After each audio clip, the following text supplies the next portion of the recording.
Hello and good morning, afternoon, or evening for wherever you're joining us today.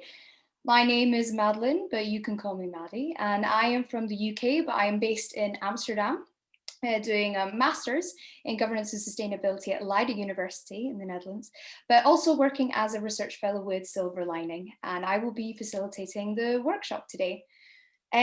So our NGO engages with the topic of solar climate intervention, and it's great to see a fair few of you popping up today, keen to dive deeper into this important subject and really expand the dialogue on this area among youth. I'd like to first kick things off by doing a warm-up exercise, just to get those brain juices flowing.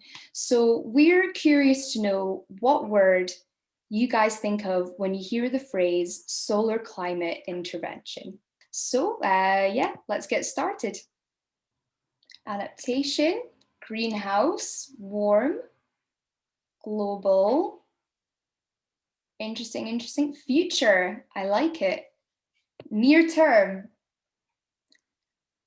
aerosols, yes, we've got some good ideas here. Lovely. Energy, interesting, nice. Well, this is really interesting. It's going to be really cool to see how these evolve as we go on.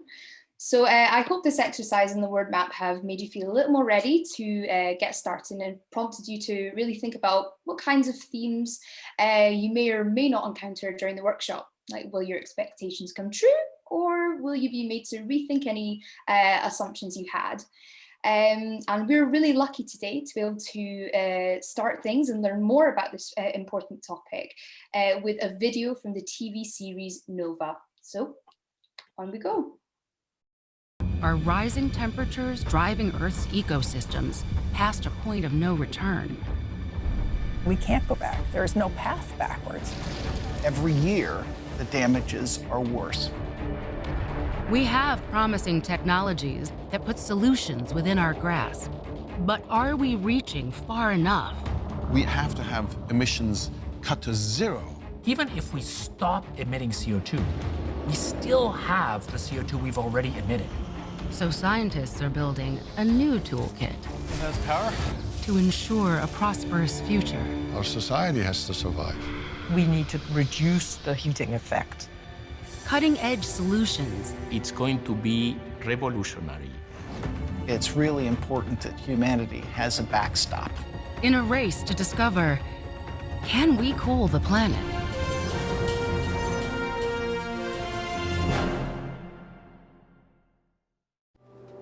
A world of carbon-free energy is coming.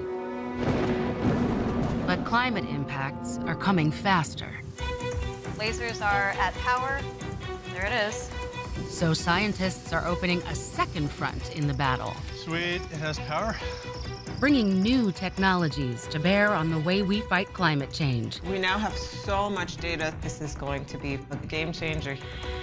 There are a whole class of solutions to actually get this job all the way done. By removing CO2 from the air. This little guy, this is just the beginning. Converting CO2 from a waste to a resource. We see this kind of as a testing ground.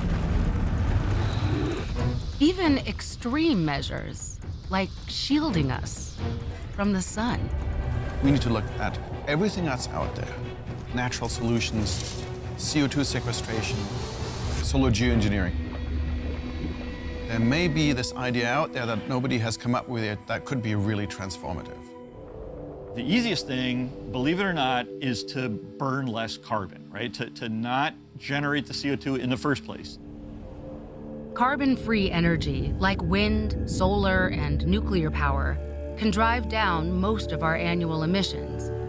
And the rest could be offset with negative emissions technologies that remove CO2 from the air. We will do it. We will get to the day where there'll be global celebrations. We get to net zero day, where we brought human CO2 emissions to zero. I think it'll happen in my lifetime. It is doable. But on that day, we have not solved the climate problem. All we've done is stop making it worse. The problem that remains is heat. The temperature of the Earth is determined by heat coming in from the sun and heat going out by radiation out to space. Every single day, CO2 from our past emissions traps energy in the Earth's system.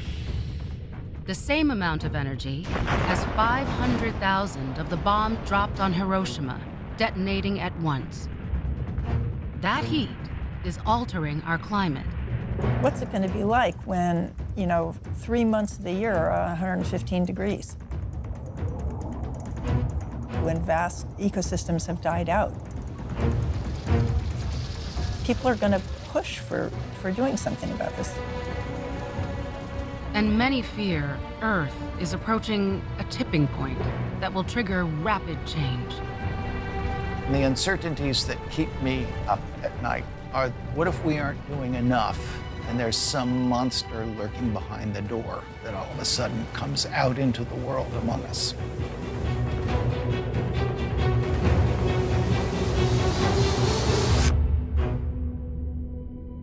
It's a good idea that humanity has some sort of a backstop technology, something to do if we get surprised in a way that is very, very dangerous.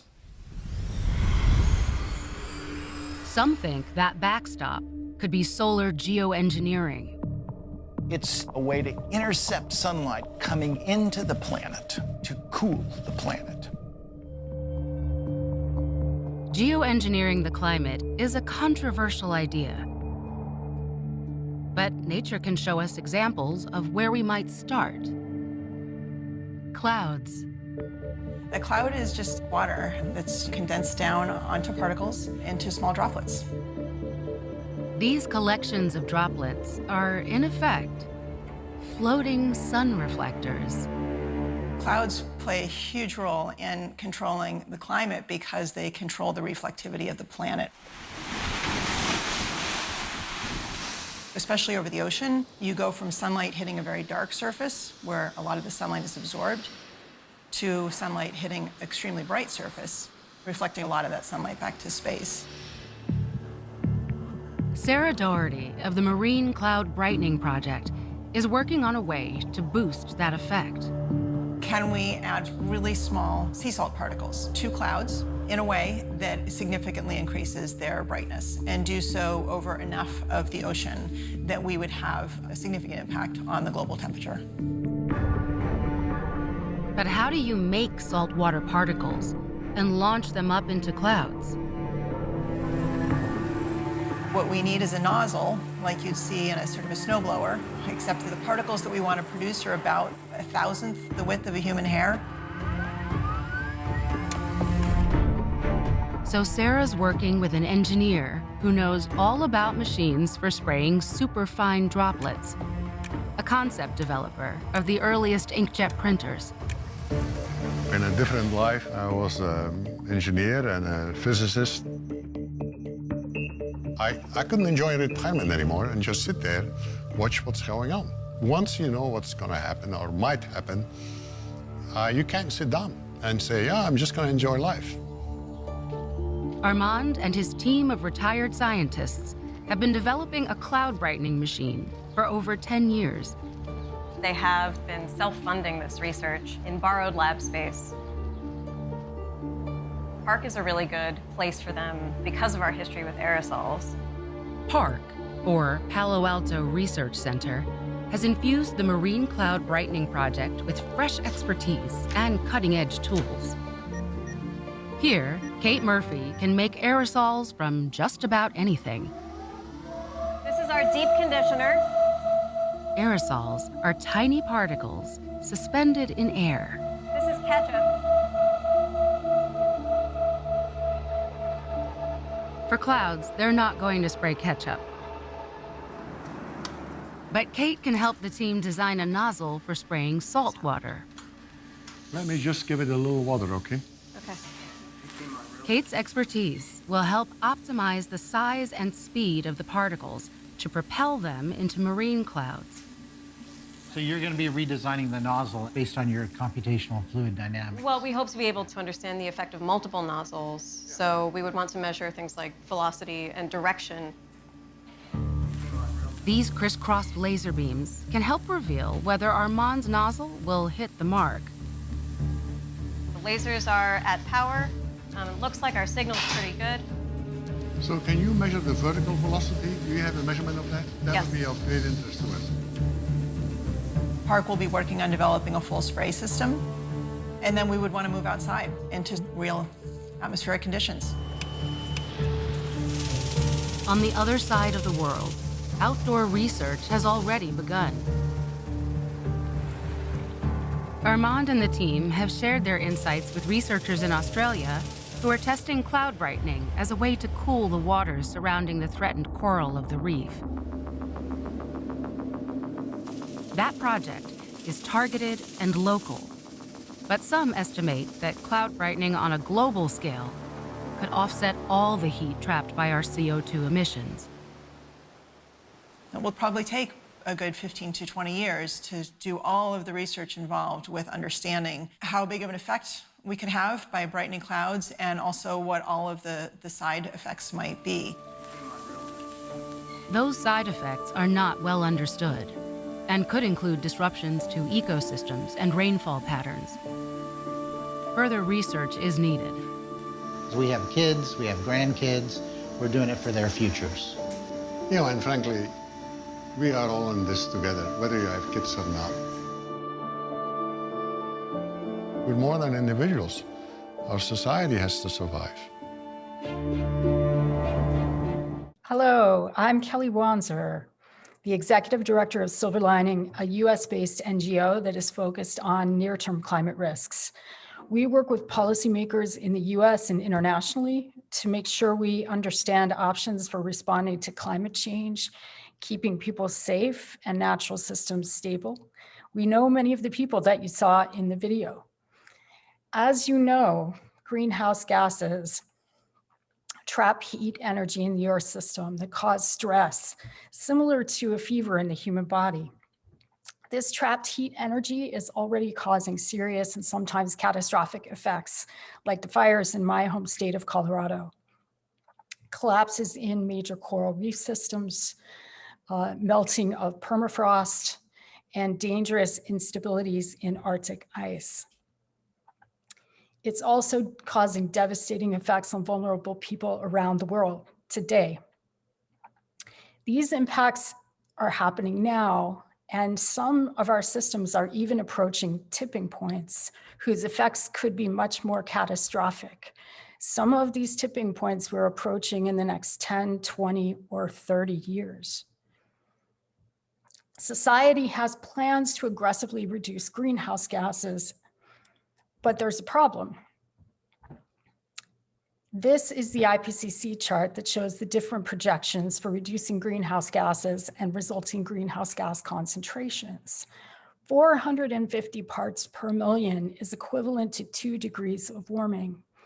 And as you can see in the chart, these are the pathways that the IPCC has laid out for us as ambitions to reduce greenhouse gases.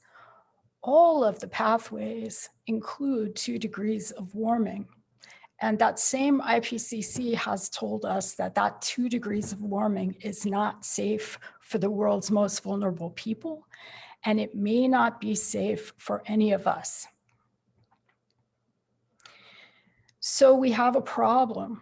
In the next 30 years, 40 years, we have slow-moving solutions to a fast-moving problem. We know that reducing emissions is ultimately critical to restore the planet to health. But reducing emissions reduces greenhouse gases and warming very slowly, many decades or even centuries. There are emerging ideas for removing CO2 by planting trees with industrial filters or even new organisms in the ocean. However, those ideas are likely also to take many decades to explore and scale before they can reduce warming. So that leaves us with insufficient options for keeping people safe.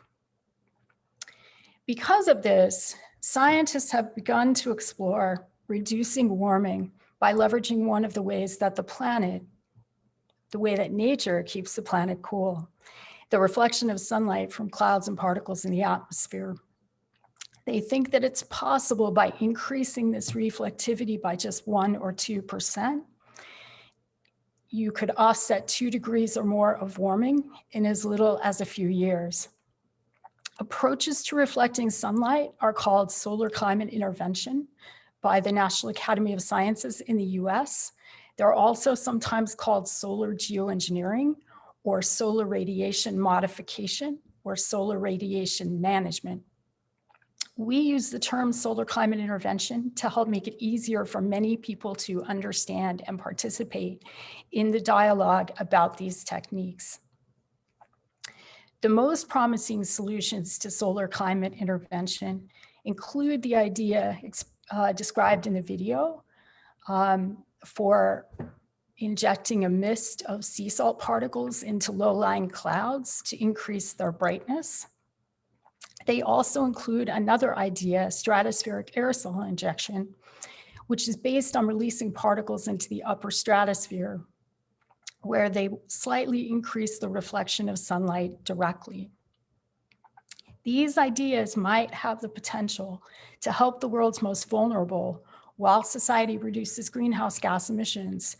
But today we know very little, and researching these techniques is complex. We need to understand better the benefits and risks of these approaches, and it will require a great deal of research to know if they are actually helpful or too dangerous to consider. We think at SilverLining that it's important that people across the world explore these questions themselves, including you. And to that end, I'm very pleased to introduce the next speaker, Dr. Romeric Udallami, a climate scientist with the African Climate Development Initiative and Cape Town University.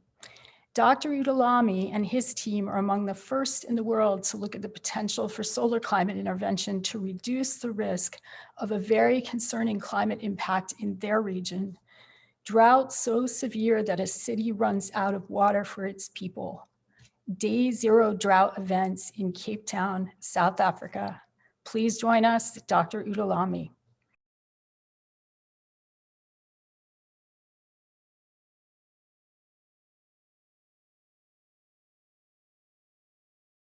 Hello everybody, I'm Romeric Udallami. I'm a postdoctoral research fellow at the University of Cape Town, where I research on climate change and climate risk in Africa.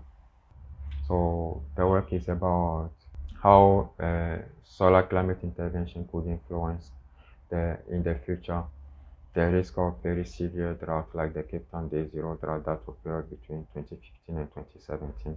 So the work is based on climate modeling, and we use climate model data from the USA National Center for Atmospheric Research, NCAR, and that data set provides us with 2 simulated worlds. The first one is a world with high emission of greenhouse gases, or RCP 8.5, and the second world is a world with high emission of greenhouse gases plus the injection of sulfur aerosols into the tropical stratosphere, which is the atmospheric layer, which is roughly around 50 kilometers above our head. The Day Zero drought was a very severe drought which is expected to occur on average 1 in every 100 years. In the present climate, which is the period 2010-2030. Day Zero drought could become even more frequent from once in 100 years.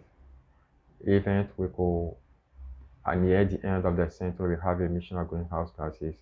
Day Zero drought might become, on average, as frequent as once every 6 years.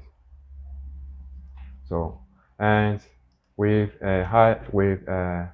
solar climate intervention, what we notice is that solar climate intervention tends to bring the likelihood of day zero drought in the future closer to the today's level by breaking it from 1 in 6 years under high emission of greenhouse gases to once every 75 years. We noticed that without an effective climate action, human-induced warming could increase the risk of having day zero drought in the future in Cape Town by about 94% compared to today's climate.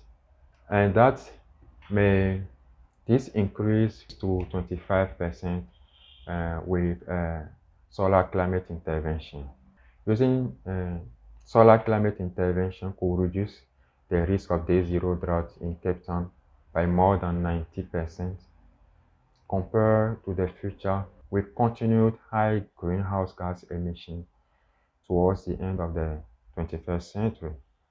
What I can say here in summary is that this result is suggesting that solar climate intervention will significantly contribute to reduce the likelihood of day zero drought, a day zero level of drought caused by human-induced climate change over Cape Town.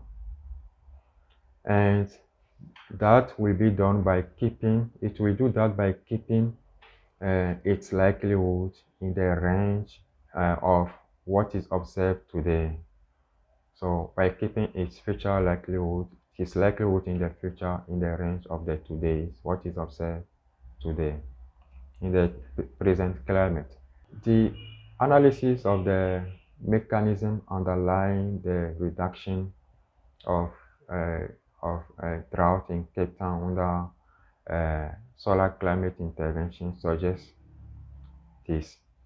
First, we notice that the weather system that brings rainfall over Cape Town and around Cape Town are projected to shift southwards as the climate warms.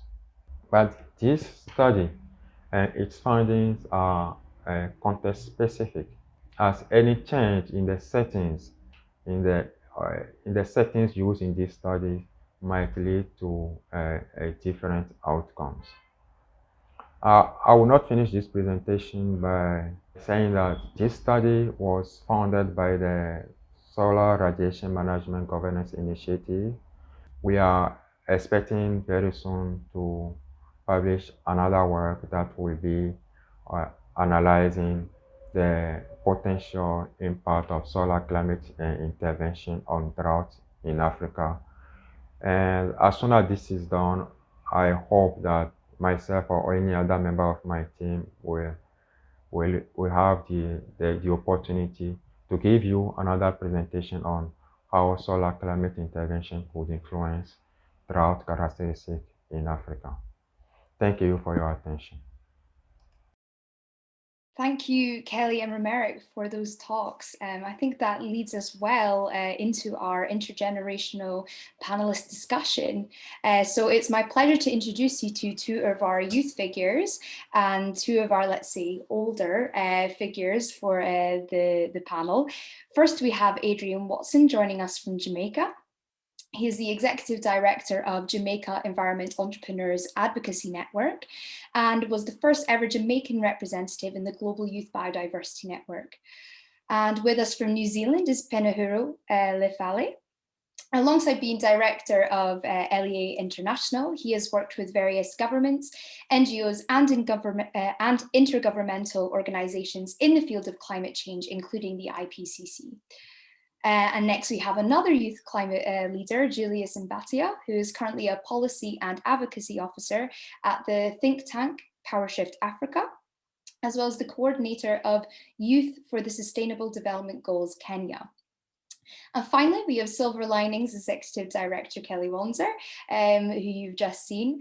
She is also the co-founder and senior advisor to the University of Washington Marine Cloud Brightening project, and she's joining us from Colorado, USA. So the first question is for Adrian. Hi, Adrian. So good morning. Good morning. So Romeric's research, which shows a 92% decrease in severe drought risk when using solar climate intervention, is evidence that it could be revolutionary in helping vulnerable communities adapt or even avoid dangerous climate change events. So how do you think this could be balanced with any potential negative effects? Well, first of all, I would like to make the comment that remember, Romeric is on a continental scenario. Where I'm from, it could be different because I live on an island, a small island developing state, and so drought affects us slightly different, or behaves rather slightly different in Jamaica versus South Africa. Um, However, it could be balanced with maintaining some of our biodiversity and our ecosystems. So that's the type of interventions nature provides for us naturally. So using the technology, we have to research what the implications are. And also, if it buys us more time, we will need to put back and protect the nature that is still existing, right? So, because, for example, in 2013 to 2014, Jamaica experienced a 18-month drought.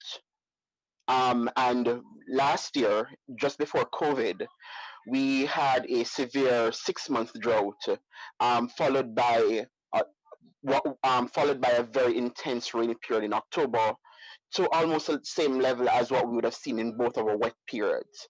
So if the models are suggesting that we can have a 92% reduction in a change in our drought systems and our wetland systems, then I would say go ahead. But we will need to also investigate some of the implications for our local biodiversity, right? So we don't know yet how it would fully affect our local biodiversity. In one of the videos that was in the video that was played earlier, they're trying to use it to protect the Great Barrier Reef. Now, in Jamaica, we have a lot of coral reefs here that protect us from other disasters, not just drought. We're talking about hurricane.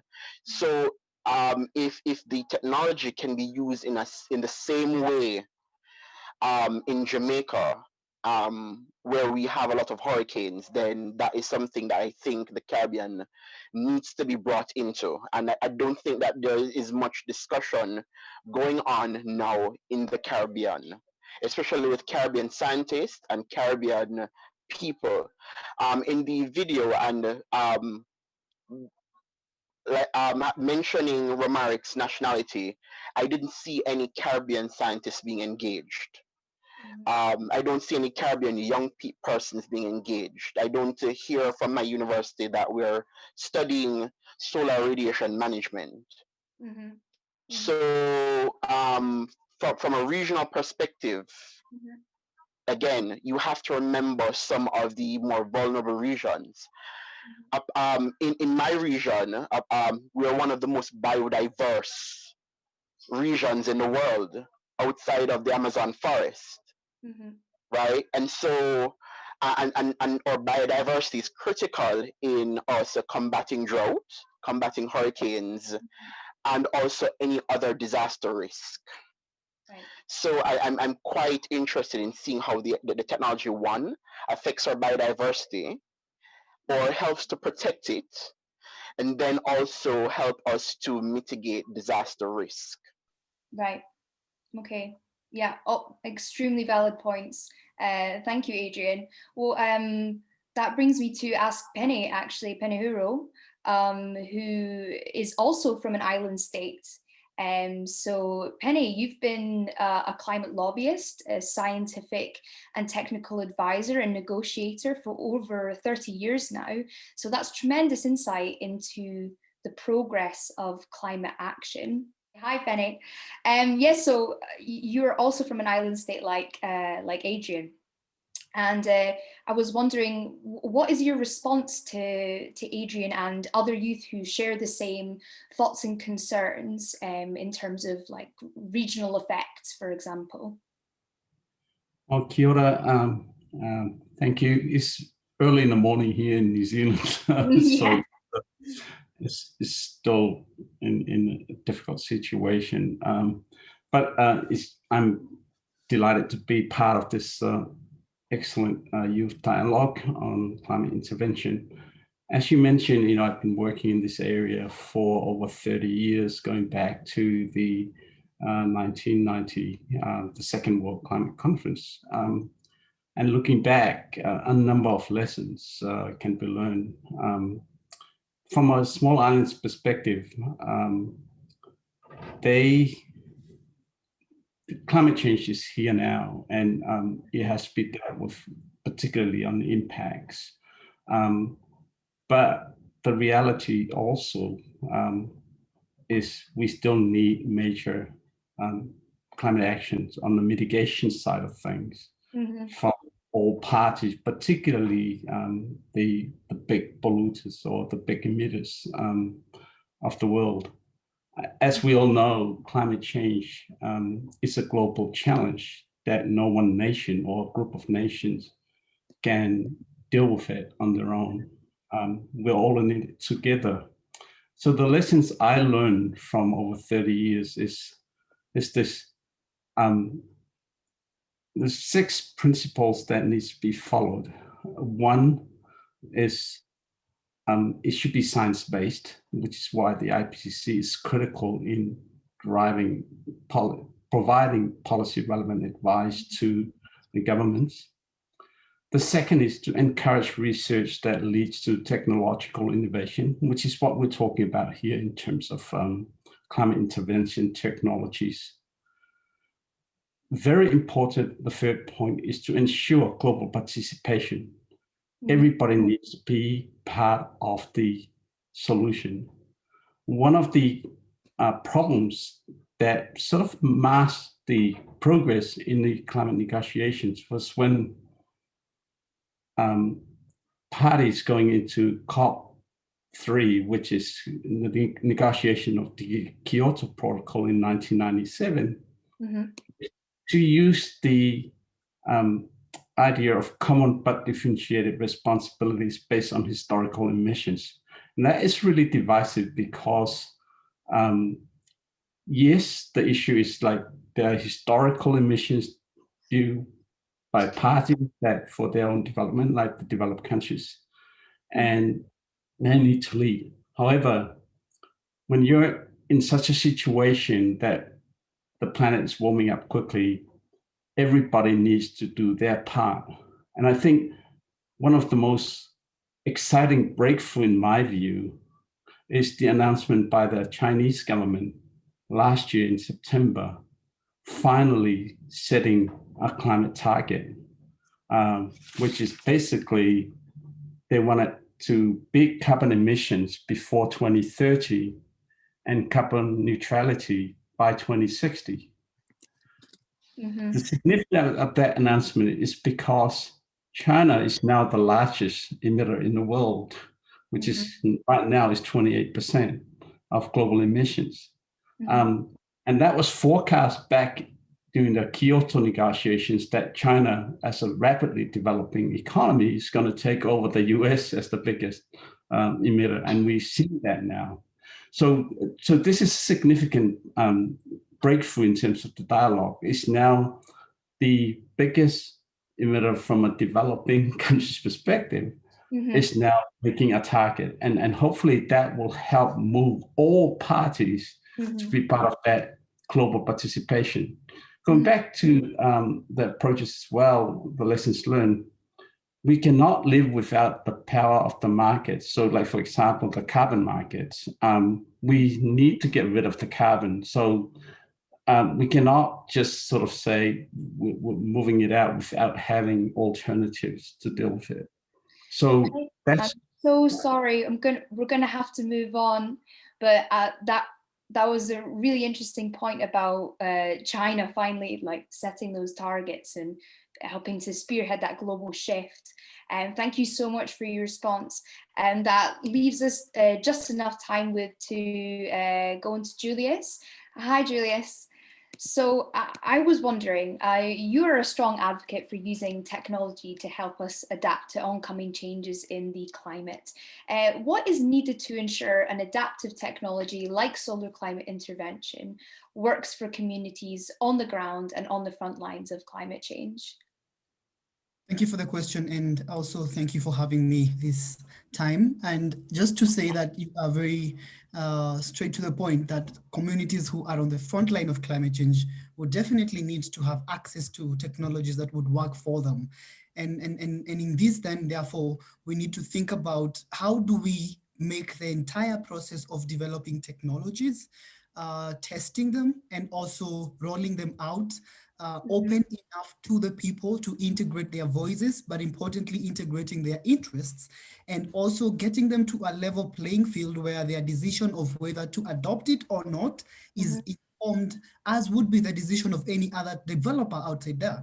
So we are looking at now the need to definitely roll out technologies. As it was mentioned, we would need technologies to move adaptation actions. We would need technologies to enable food production. We would need technologies to enable water harvesting, name them all. But also importantly, we need to transition massively our energy system into low carbon energy systems for us to stop or rather halt climate change. And as such, then we are looking at communities who are affected, and any suggestion of a technology is a sign of hope to communities. And therefore, and it means that we cannot afford to lose out on their trust when it comes to delivering technologies that work for them, delivering technologies that are also developed in partnership with them. And I like what Penny said about the participation, the global participation aspect. And at this point, then we would want to talk about local participation. So then what would be a practical step then in rolling out such technologies or involving local communities? I would say that importantly, we would need to understand the vulnerability of communities to climate impact. What is the risk that these communities are at when it comes to climate change also, and what also it means to their livelihoods and their lives as well. And then importantly would be the question around how do we then prioritize the needs, the adaptation needs and their resilience needs, and how do we start thinking about technologies that would respond to their needs.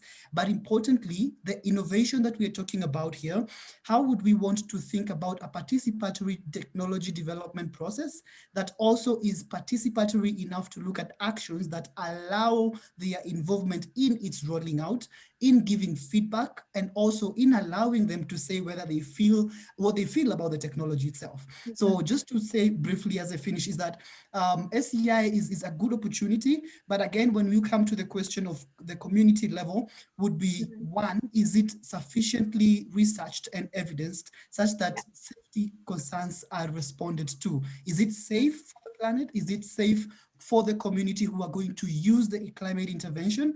And what level of understanding do they come to appreciate that this technology has the ability to be transformative within their context? As such, then I would say it's a complementary solution, and we are allowed to think about which actions we can mix together to respond to the climate crisis, because that is urgently needed. But it is so not okay to talk about a certain approach as the only one, but we would love to definitely think about mixing approaches to deliver solutions for our communities. And without the communities we're working for, then it can never be a sustained solution. It only causes maladaptation and more problems. So that would be some of the thoughts I would have for now. Thanks.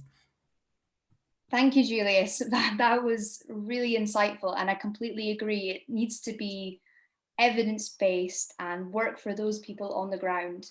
I would like to round that off with Kelly, if she had a quick response to those questions, essentially.